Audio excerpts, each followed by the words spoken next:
Students, इस video में मैं आपको एक्सप्लेन करूंगा कॉन्सेप्ट ऑफ एक्रूवल्स एंड प्रीपेमेंट्स, जिसका ताल्लुक एक्सपेंसेस को एडजस्ट करने से भी है और जिसका ताल्लुक रेवेन्यूज को एडजस्ट करने से भी है। तो चलिए यहीं से बात स्टार्ट करते हैं।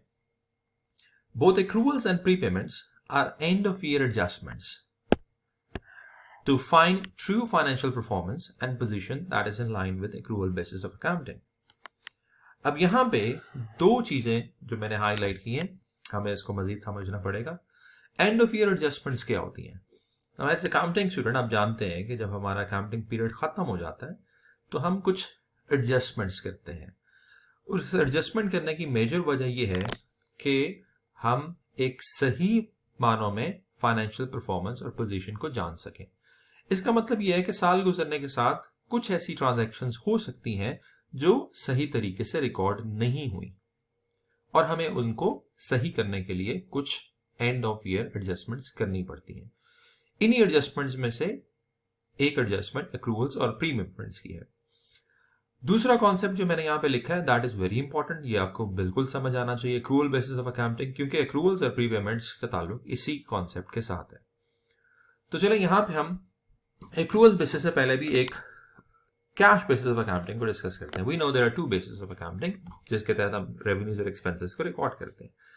तो कैश बेसिस ऑफ अकाउंटिंग में क्या होता है जी? अब नाम से ही जाहिर है कि इसमें कैश को इंपॉर्टेंस दी जाती है। जब कैश पे हो गया तो एक्सपेंस रिकॉर्ड कर लो, ठीक है जी, और जब कैश रिसीव हो गया तो रेवेन्यू को रिकॉर्ड कर लो। तो cash basis of accounting gives importance to the receipt and payment of cash. इसके बरक्स एक कॉन्सेप्ट है जिसको हम एक्रूवल बेसिस ऑफ अकाउंटिंग कहते हैं। अब accrual basis of accounting receipt और पेमेंट को इंपॉर्टेंस नहीं देता, बल्कि एक्रूवल बेसिस ऑफ अकाउंटिंग इस चीज को इंपॉर्टेंस देता है कि जब कोई एक्सपेंस इनकर हो जाए तो उसको आप रिकॉर्ड कर लें और जब कोई रेवेन्यू अर्न हो जाए तो उसको आप रिकॉर्ड कर लें। तो यहां पे एक्सपेंसेस को रिकॉर्ड करने के लिए जो इंपॉर्टेंट चीज है वो कैश का पे होना नहीं है, बल्कि एक्सपेंसेस का इनकर्ड होना है। अच्छा, इनकर्ड होने को आप यूं समझ लें कि एक ऐसा एक्सपेंस जिससे आपने फायदा उठा लिया तो आप समझ लें कि वो इनकर हो गया। लाइक बिजली अगर आपने कंज्यूम कर ली है और उसके बाद आप बिल भर रहे हैं तो फिर इसका मतलब है आपका एक्सपेंस इनकर हो चुका है। और इसी तरीके से रेवेन्यू के अर्न होने को आप यूं समझ लें कि जब आप अपनी परफॉर्मेंस ऑब्लिगेशन मीट कर देते हैं, जो जिस रेवेन्यू को आपने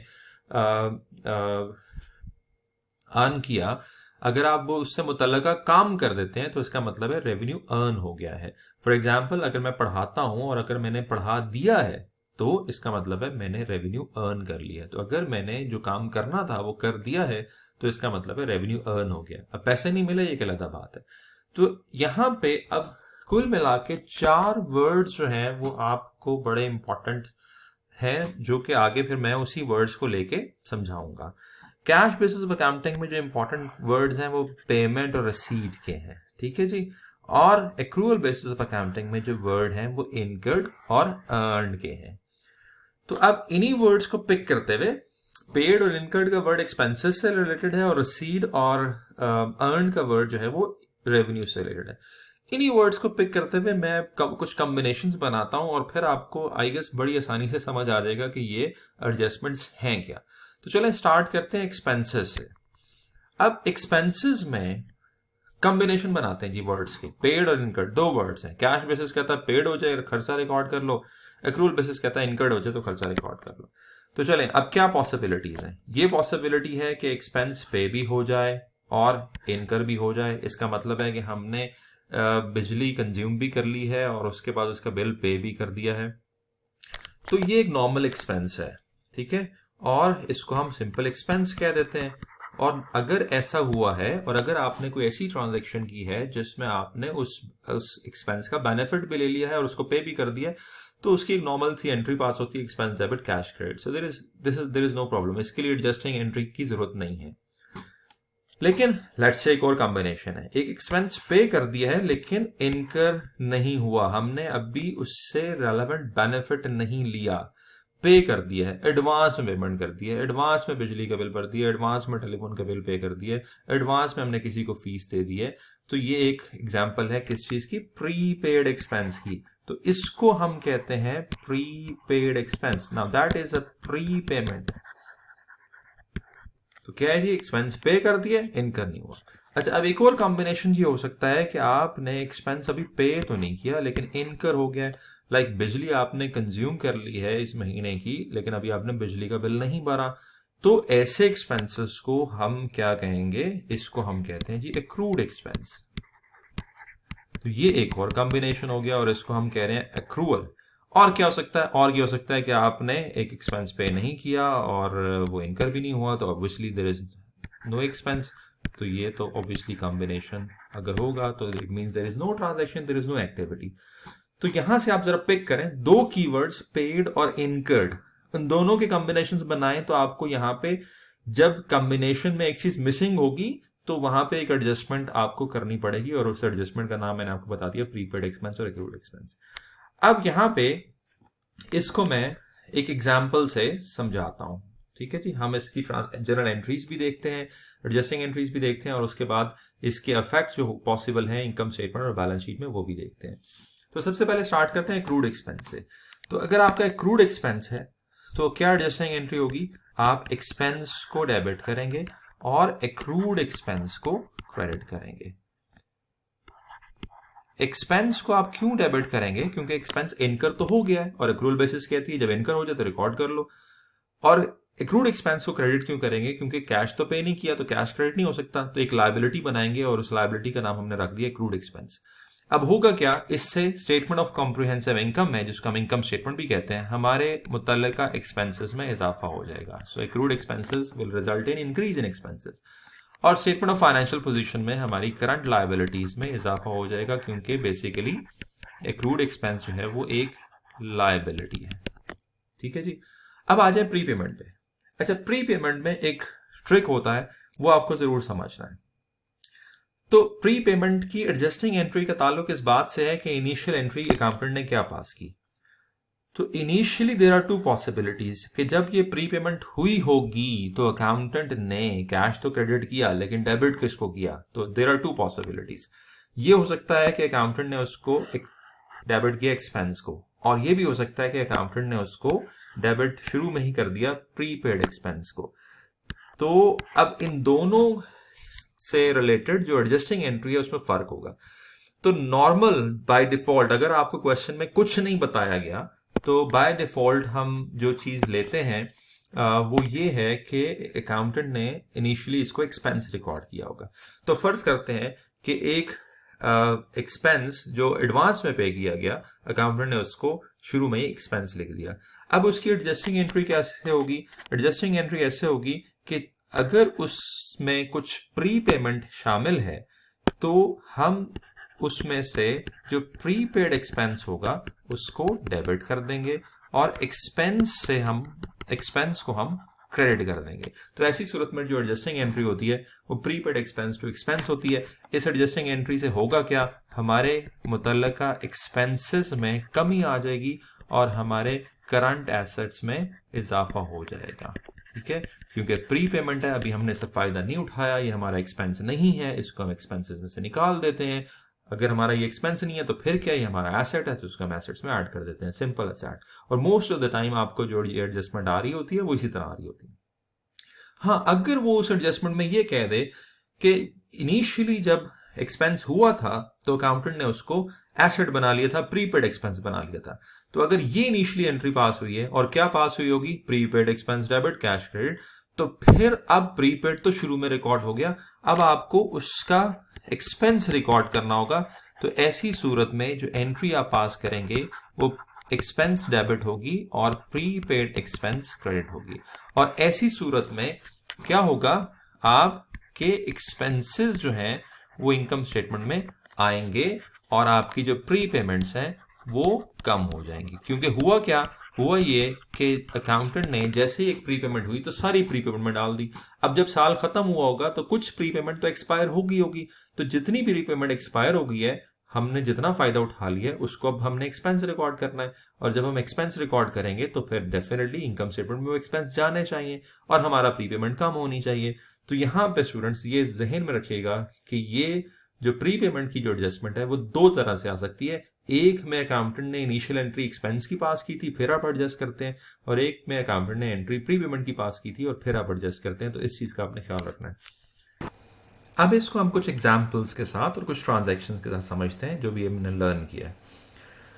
सो इन आवर एग्जाम्पल मेरे पास 3 ट्रांजैक्शंस है, मैं ये ट्रांजैक्शंस पढ़ूंगा और उसके बाद हम इसकी जर्नल एंट्री डेबिट क्रेडिट देखेंगे और इसके जो इफेक्ट्स हैं कॉम्प्रिहेंसिव इनकम में और फाइनेंशियल पोजीशन में वो देखेंगे। तो पहली ट्रांजैक्शन है जी, wages and salaries paid to 31 December 2019 amount to 55,640 pounds.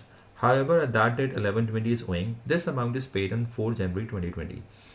तो अब क्या है जी, दिसंबर 19 तक हमने 55,640 की पेमेंट्स कर दी हैं, लेकिन दिसंबर 19 तक कुछ एक ऐसी पेमेंट है 11-20 पाउंड की जो हमने अभी पे नहीं की और हम उसे अगले साल 4 जनवरी 2020 में पे कर रहे हैं।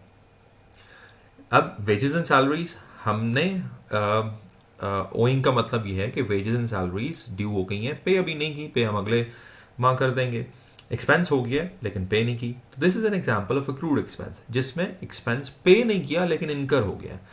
तो अब हमें पता है कि हमने क्या करना है। अकॉर्डिंग टू आवर लर्निंग हमने वेजेस एंड सैलरीज को डेबिट कर देना। कितनी अमाउंट से? जितनी अमाउंट से वो ओइंग है, तो हम 11-20 से डेबिट कर देंगे। और क्रेडिट क्या करेंगे? हम क्रेडिट कर देंगे एक्रूड वेजेस एंड सैलरीज को। सो एक्रूड वेजेस एंड सैलरीज को हम क्रेडिट कर देंगे। कितनी अमाउंट से कर देंगे? 11-20 से कर देंगे। अब इससे होगा क्या?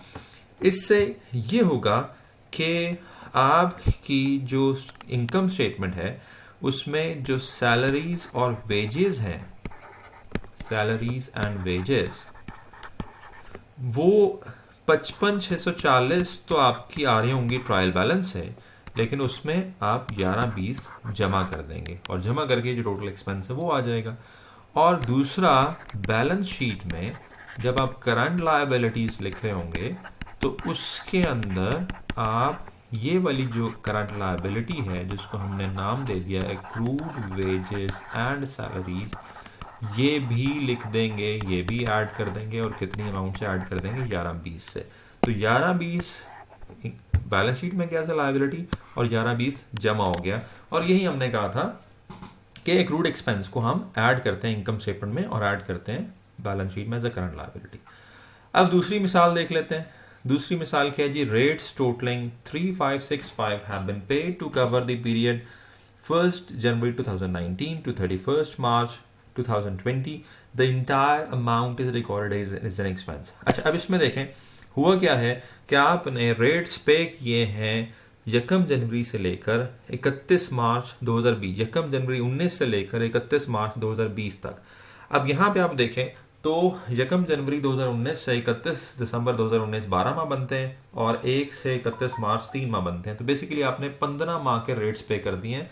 अब इसमें से 12 माह तो ठीक है, क्योंकि जब 19 का हम ईयर क्लोज करेंगे तो 12 माह के रेट्स तो ऑब्वियसली वो हमने एक साल के अंदर एक्सपायर हो गए, लेकिन 3 माह हमने एडवांस में पे कर दिए। अच्छा, अब ये बड़ा डिपेंड करता है, मैंने आपको पहले भी बताया कि एडजस्टिंग एंट्री जो है वो डिपेंड करेगी कि आपके अकाउंटेंट ने इनिशियली क्या एंट्री पास की थी इस प्री पेमेंट की।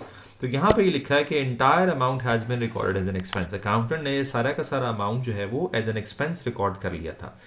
तो अब इस केस में चूंकि ये सारा का सारा अमाउंट एक्सपेंस रिकॉर्ड हो चुका है, तो अब आप एडजस्ट क्या करोगे? अब आप इसमें से जो प्रीपेड रेट्स हैं 3 माह के वो निकाल दोगे। तो 35-65 जो है वो 15 माह के रेट्स हैं, 3 माह के रेट 713 बनते हैं। तो 713 जो है वो आप इसमें से प्रीपेड रेट्स को डेबिट कर देंगे। और क्रेडिट किसको करेंगे? क्रेडिट आप रेट्स को कर देंगे और वो भी 713 से कर देंगे। अब इससे होगा क्या? इससे ये होगा कि स्टेटमेंट ऑफ कॉम्प्रिहेंसिव इनकम में जब आप रेट्स लिख रहे होंगे तो उसमें 35-65 जो है वो ट्रायल बैलेंस से आ रहा होगा, लेकिन उसमें से आप 713 माइनस कर देंगे तो आपका एक्सपेंस एडजस्ट हो जाएगा। और दूसरा, जब आप बैलेंस शीट बनाएंगे तो बैलेंस शीट में आप क्या करोगे? आप करंट एसेट में मेंशन करोगे प्रीपेड रेट्स, और वो कितने मेंशन करोगे? 713। तो ये एक तरीका हो गया एडजस्टिंग एंट्री का, जिसमें इनिशियली एक्सपेंस रिकॉर्ड किया था, अब आपने प्रीपेड रिकॉर्ड करना है। दूसरा तरीका ये हो सकता है कि इनिशियली अकाउंटेंट ने सारा का सारा प्री पेमेंट लिख ली थी 35-65, और अब आपने इसको एडजस्ट करना है। तो जब अकाउंटेंट ने इसको सारा का सारा 35-65 जो है वो सारा का सारा उसने इसको प्री पेमेंट लिख दी थी, तो 35-65 में से सिर्फ अब जो प्री पेमेंट रह गई है वो 713 की रह गई है। तो अब आप ये कहोगे कि एक्सपेंस जो है वो 2852 का वो आपको रिकॉर्ड करना पड़ेगा, और अब आपका जो प्रीपेड एक्सपेंस है वो कम हो जाएगा।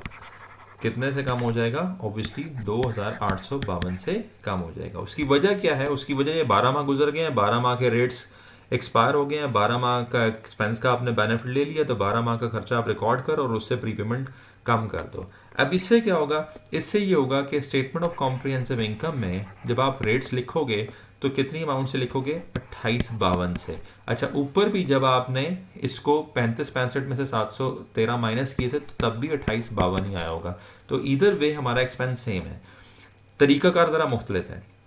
बैलेंस शीट में क्या हो रहा होगा? बैलेंस शीट में आपके प्रीपेड एक्सपेंसेस जो कि ट्रायल बैलेंस से आ रहे होंगे 35-65, क्यों? क्योंकि अकाउंटेंट ने इसी तरीके से सारा प्रीपेड में डाल दिया था। अब उसमें से आप 2852 माइनस करोगे तो प्रीपेड एक्सपेंसेस 713 के आ जाएंगे। पीछे भी प्रीपेड एक्सपेंसेस 713 के थे, अब भी 713 के हैं, तो डेफिनेटली इससे कोई फर्क नहीं पड़ा। अमाउंट्स वही हैं इनकम स्टेटमेंट और बैलेंस शीट में, सिर्फ तरीकाकार मुख्तलिफ है। अकाउंटेंट ने केस बी में शुरू में उसको एक्सपेंस रिकॉर्ड कर दिया था और सी में उसको प्रीपेड एक्सपेंस रिकॉर्ड किया था। तो अच्छा, अब हम रेवेन्यूज से बात कर लेते हैं। तो एक्रूवल्स और प्रीपेमेंट्स का ताल्लुक रेवेन्यूज के साथ भी है। तो अगर अब आपको वो मेरी बात याद हो शुरू में, तो बेसिकली रेवेन्यू से रिलेटेड दो कीवर्ड्स हैं जो मैंने आइडेंटिफाई किए थे शुरू में। कैश बेसिस कहती है रेवेन्यू रिसीव हो जाए तो रिकॉर्ड कर लो, एक्रूवल बेसिस कहती है कि आपका रेवेन्यू जब तक अर्न नहीं होता तब तक रिकॉर्ड ना करो। तो दो वर्ड्स रिसीव्ड और अर्न के अब मैं यहाँ पे वो पिक करूंगा और उसी तरीके से मैं कॉम्बिनेशंस बनाऊंगा। तो अब एक ऐसा रेवेन्यू जो आपको रिसीव भी हो गया और आपने अर्न भी कर लिया है, आपने सर्विसेज दे भी दी हैं और आपको उसके बदले पेमेंट भी मिल गई है, तो ये एक नॉर्मल रेवेन्यू है, ये ट्रांजैक्शन नॉर्मल है, इसके लिए कोई एडजस्टिंग एंट्री पास करने की जरूरत नहीं है। ये ट्रांजैक्शन जैसे ही होगी वैसे ये रिकॉर्ड हो जाएगी, ट्रायल बैलेंस में आएगी और ये एक्यूरेट भी है। लेकिन एक ऐसी ट्रांजैक्शन जिसमें रेवेन्यू रिसीव हो गया लेकिन अर्न नहीं हुआ, तो उसको हम कहेंगे अर्न्ड रेवेन्यू। सो बेसिकली ये प्री पेमेंट को ही समझ लें, एक ऐसा रेवेन्यू जो आपको एडवांस में मिल गया है, प्रीपेड रेवेन्यू है, लेकिन इसका जो प्रॉपर नाम हमने यहाँ पे रखा just to make it more conceptual, वो अर्न्ड रेवेन्यू है। तो अर्न्ड रेवेन्यू क्या है जी? रिसीव हो गया है, अर्न नहीं किया, वो परफॉर्मेंस ऑब्लिगेशन मीट नहीं हुई, ट्यूशन नहीं बढ़ाई, सर्विसेज नहीं परफॉर्म की, तो ये अर्न्ड रेवेन्यू हो गया। एक और कॉम्बिनेशन क्या है कि रेवेन्यू रिसीव तो नहीं हुआ, हमने अर्न कर लिया है। सो फॉर एग्जांपल मैंने कोचिंग दे दी है, मैंने कंसल्टेंसी दे दी है, मैंने प्रोजेक्ट बना के दे दिया है, लेकिन मुझे अभी पेमेंट नहीं मिली, मैंने इनवॉइस भी कर दिया, पेमेंट मुझे बाद में मिलेगी। तो ये बेसिकली क्या है? ये एक्रूड रेवेन्यू है। तो उसी तरीके से यहां पे एक्रूड रेवेन्यू और प्रीपेड रेवेन्यू कॉन्सेप्ट आ गया। अगर मैं यहाँ पे दो क्रॉस लगाऊं तो डेफिनेटली ये कोई ट्रांजैक्शन ही नहीं है और ऑब्वियसली इस पे हमने कुछ नहीं करना। तो अब जरा हम इसको फर्दर एलैबोरेट करते हैं with the adjusting entries and effects on financial statements, और फिर हम क्विकली एक एग्जांपल भी देखेंगे। सो एक्रूड रेवेन्यू की जो एंट्री होती है उसमें हम एक्रूड रेवेन्यू को डेबिट करते हैं, राइट? एक्रूड रेवेन्यू डेबिट, इसको हम रेवेन्यू रिसीवेबल भी कह देते हैं, और क्रेडिट हमने करना है रेवेन्यू को। अब रेवेन्यू को क्रेडिट इसलिए करना है क्योंकि रेवेन्यू अर्न हो गया, तो एक्रूवल बेसिस कहती है रेवेन्यू को क्रेडिट कर दो। हाँ, डेबिट कैश को नहीं कर सकते, मिला नहीं है, तो इसको हम रिसीवेबल बना लेते हैं, एक्रूड रेवेन्यू रिसीवेबल हो गया। तो यहीं से फिर इफेक्ट्स क्या बने कि जब हम स्टेटमेंट ऑफ कॉम्प्रिहेंसिव इनकम बनाएंगे तो हम इसको मुतल्लिका रेवेन्यू में ऐड कर देंगे, और जब हम स्टेटमेंट ऑफ फाइनेंशियल पोजीशन बनाएंगे तो हम इसको करंट एसेट में लिख लेंगे। तो ये हमने इसकी एडजस्टिंग एंट्री भी देख ली और उसके इफेक्ट्स भी देख लिए। अच्छा, अब फिर अगेन ट्रिकी पार्ट क्या? Earned revenue. एक रेवेन्यू जो एडवांस में आपको मिल गया है, अभी आपने कमाया नहीं है, तो उसमें फिर दो वेरिएशंस है। एक वेरिएशन ये है कि अकाउंटेंट इनिशियली उसको रेवेन्यू लिखे सारा का सारा, जब वो रेवेन्यू आपको मिला था तो अकाउंटेंट ने सारा का सारा रेवेन्यू लिख दिया। और दूसरी वेरिएशन ये है कि उस वक्त अकाउंटेंट ने उसको रेवेन्यू नहीं लिखा बल्कि उसने उसको लायबिलिटी बना दिया, अर्नड बना दिया। दोनों सूरतों में एडजस्टिंग एंट्री मुख्तलिफ होगी, इफेक्ट मुख्तलिफ होंगे, लेकिन अल्टीमेटली जो इफेक्ट का जो प्रॉफिट पे इम्पैक्ट आएगा वो सेम होगा। So these are two different ways of recording the same thing. तो इसमें अगर एक ऐसा अर्नड रेवेन्यू है जिसको अकाउंटेंट ने इनिशियली रेवेन्यू लिखा है, और बाय डिफॉल्ट यही होता है, अगर आपको क्वेश्चन में कुछ ना बताया जाए तो आप यही समझें कि अकाउंटेंट ने उसको इनिशियली रेवेन्यू लिख लिया। तो अब क्या करना पड़ेगा, अकाउंटेंट ने चूंकि उसको सारा का सारा रेवेन्यू लिख लिया है जबकि वो तो रेवेन्यू नहीं है, उसमें तो कुछ अर्नड है, तो अब आपको रेवेन्यू को कम करना पड़ेगा। तो इसकी एंट्री क्या हुई, रेवेन्यू डेबिट, रेवेन्यू में से निकालना पड़ेगा, और क्रेडिट किसको करना पड़ेगा, अनअर्न्ड रेवेन्यू को। तो जब आप ये करेंगे तो इसकी एडजस्टमेंट ये होगी कि आप स्टेटमेंट ऑफ कॉम्प्रिहेंसिव इनकम में रेवेन्यू को कम कर देंगे और बैलेंस शीट में आप इसको करंट लायबिलिटी में डाल देंगे, अनअर्न्ड रेवेन्यू को, क्योंकि अभी आपकी लायबिलिटी अभी आपने कमाना है। अच्छा, अब अगर ऐसा हुआ है कि अकाउंटेंट ने शुरू में उसको सारा अनअर्न्ड में डाल दिया था, तो अब देखें, अब जब साल गुजरेगा और जो पीरियड गुजरेगा तो उसमें से कुछ अर्न हो गया होगा। तो यहां पे अब हम क्या करेंगे, अब हम अनअर्न्ड को कम करेंगे, क्योंकि अकाउंटेंट ने सारा का सारा अनअर्न्ड में डाल दिया, जबकि एंड में कुछ ना कुछ तो अर्न हुआ होगा, तो अनअर्न्ड को डेबिट करना पड़ेगा, और जो भी हमने ईयर एंड पे कमा लिया उसमें फिर उसको रेवेन्यू में डालना पड़ेगा। तो इससे इफेक्ट क्या होगा, इनकम स्टेटमेंट में हम क्या करेंगे, हम रेवेन्यू जो भी हमारा अर्न हो गया उसको मेंशन करेंगे, और फाइनेंशियल पोजीशन में क्या करेंगे, फाइनेंशियल पोजीशन में हम अपनी जो करंट लायबिलिटी है उसको रिड्यूस करेंगे। हम कहेंगे कि हमने चूंकि कुछ रेवेन्यू अर्न कर लिया है, तो अब हमारी जो लायबिलिटी है अर्नड रेवेन्यू वाली वो कम हो गई है। अब इसको क्विकली हम 3 मिसालों से देख लेते हैं, and then we are done with this accrual and prepayment. पहली मिसाल क्या है जी, दिसंबर 1 को कंपनी ने 60,000 कलेक्ट किए एज अ रेंटल फी 3 महीने की, जो कि दिसंबर 1 को स्टार्ट होती है, और 3 महीने ऑब्वियसली दिसंबर, और फिर अगला साल स्टार्ट हो जाएगा जनवरी और फरवरी। तो इसमें से 2 माह की जो फीस है वो समझ लें आपने एडवांस में कलेक्ट कर ली है। तो अब आपने इसकी एडजस्टिंग एंट्री पास करनी है। अब एडजस्टिंग एंट्री के लिए हमें देखना ये पड़ेगा कि हुआ क्या था। तो क्वेश्चन में लिखा है कि entire amount was credit to revenue account. तो हुआ ये था कि जब ये 60,000 मिला था तो आपने सारा का सारा रेवेन्यू में लिख दिया था। अब इसको एडजस्ट करना है। अब ये सारा का सारा रेवेन्यू तो नहीं है, तो इसमें से कितना रेवेन्यू नहीं है। अब 60,000 जो 3 माह का रेवेन्यू है, इसमें से 1 माह का तो आपने कमा लिया है, लेकिन 2 माह का तो अभी आपने नहीं कमाया। तो इसमें से जो 2 माह का रेवेन्यू है वो आप निकाल देंगे, वो आपने अभी नहीं कमाया। उसको फिर आप कहाँ मेंशन करेंगे, उसको फिर आप मेंशन करेंगे एज अनअर्न्ड रेवेन्यू।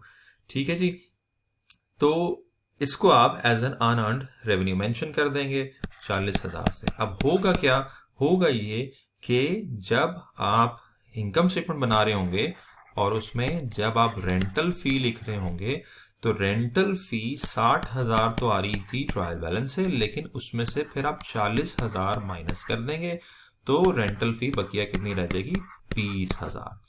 और फिर आप क्या करेंगे, बैलेंस शीट में जाएंगे और करंट लायबिलिटी में मेंशन कर देंगे ये जो 40,000 है जो अभी आपने नहीं कमाया, इसको आप करंट लायबिलिटी बना देंगे। अब इसी ट्रांजैक्शन में अगर अकाउंटेंट ने इसको सारे के सारे को शुरू में ही अर्नड रेवेन्यू में डाल दिया था, यानी कि 60,000 शुरू में ही उसने अर्नड रेवेन्यू में डाल दिया, तो अब जब 1 महीना गुजरा तो आपने 1 महीने का रेवेन्यू तो कमा लिया, 20,000 तो आपने कमा लिया, तो अर्नड रेवेन्यू अब 60,000 तो नहीं रहा, 20,000 कम होके 40,000 हो गया। अब इसको एडजस्ट करना है। तो अब चूंकि शुरू में अर्नड रेवेन्यू लिख दिया गया था, तो अब अनअर्न्ड रेवेन्यू को एडजस्ट करना है। तो उसको कैसे एडजस्ट करना है, अनअर्न्ड रेवेन्यू को डेबिट करेंगे, कितनी अमाउंट से, जितनी अमाउंट से उसे हमने कम करना है। तो चूंकि हमने 20,000 कमा लिया है तो इसलिए हम उसे 20,000 से कम करेंगे, और यहाँ पे हम रेवेन्यू को, तो बेसिकली यहाँ पे आपको लिखना चाहिए रेंटल फी, तो वो प्रॉपर होगा। अब इसका इफेक्ट क्या होगा, इफेक्ट इसका बहरहाल फिर वही होगा कि जब आप इनकम स्टेटमेंट बना रहे होंगे तो वहां पे आपने चूंकि रेंटल फी लिखनी है, और रेंटल फी पहले तो कुछ भी नहीं लिखी गई थी, लेकिन अब आप उसको 20,000 रिकॉर्ड करेंगे।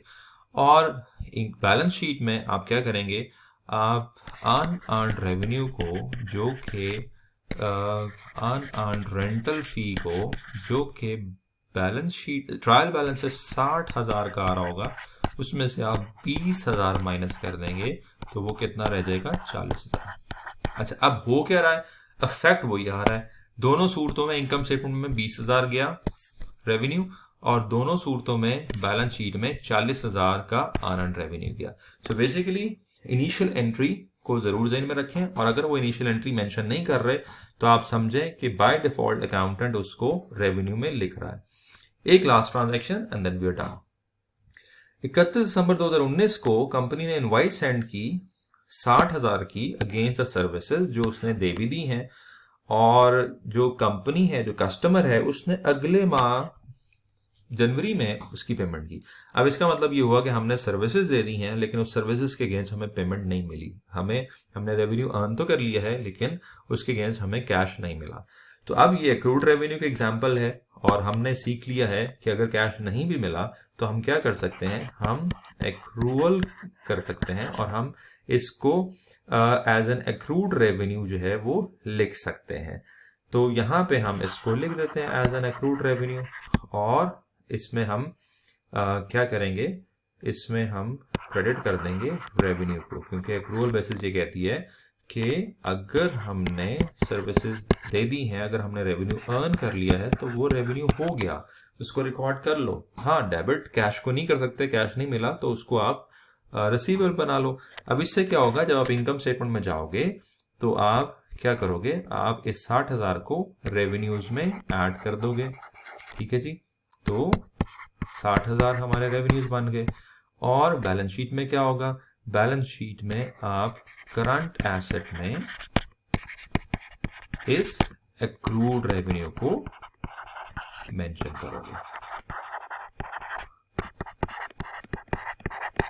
तो ये हमने रेवेन्यू से रिलेटेड जो एक्रूअल्स और प्रीपेमेंट्स थी वो भी कर लें। तो फाइनली जी मैं एक इसमें छोटी सी बात रिवाइज कर देता हूं ताकि हम इसको कंक्लूड कर लें। Accruals and prepayments end of year adjustments हैं, क्यों करनी पड़ रही हैं, एक्रूअल बेसिस ऑफ अकाउंटिंग की वजह से। Accrual basis of accounting expense के होने को और रेवेन्यू के अर्न करने को इंपॉर्टेंस देता है, इस चीज को इंपॉर्टेंस नहीं देता कि हमने एक्सपेंस पे कर दिया है और रेवेन्यू रिसीव कर लिया है या नहीं। तो इसी चीज को रिफ्लेक्ट करने के लिए फाइनेंशियल स्टेटमेंट्स में हम एक्रूवल्स और प्रीपेमेंट्स की एडजस्टमेंट्स करते हैं। एक्सपेंस से रिलेटेड भी हो सकती हैं और रेवेन्यू से रिलेटेड भी हो सकती हैं। I hope now you are clarified with this concept of accruals and प्रीपेमेंट्स।